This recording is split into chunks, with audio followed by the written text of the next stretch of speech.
Some might say that Manhattan is the epicenter of the world.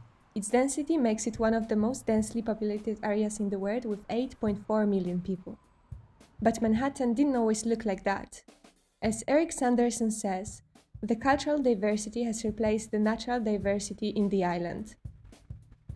Even the word Manhattan stands for the Island of Hills in Native American dialect. After the Europeans discovered the island, this strategic location made it possible for them to create big business points to collect and export resources overseas. As the business grew, the island has taken its present form. But this process was no coincidence. The idea of this expansion was based on the Manhattan's Grid Iron Plan.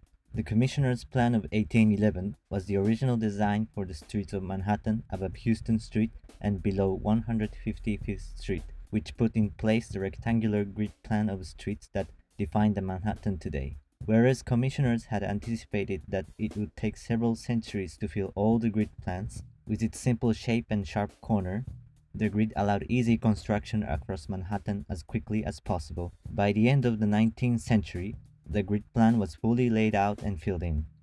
At first, the city expanded horizontally, and then it started to expand vertically.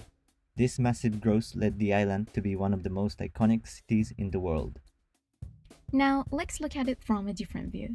As astonishing as it might look, the grid potentially is a starting point for future disasters. In the aftermath of this growth, the island is facing natural crises. Researchers estimate that a big part of Lower Manhattan will be under the water by the year 2030.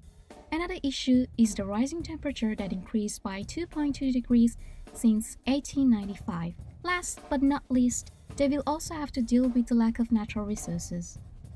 And there are some responses from different disciplines. Some suggest to follow the original ecology of nature by proposing those naive green city projects with solar panels and trees on the rooftops. One of them intends to protect Manhattan from increasingly intense weather events by creating a buffer zone with parks and bike paths. Moreover, they started to propose expanding the lower Manhattan by adding artificial land, which is a great example of using the grid as an extraction tool.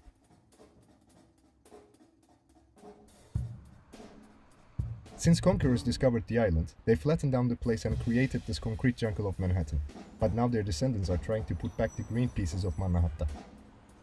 The ideas are very diverse, but what they have in common is optimism and confidence. The real question is, are we in the right direction to prevent Manhattan from the future disasters?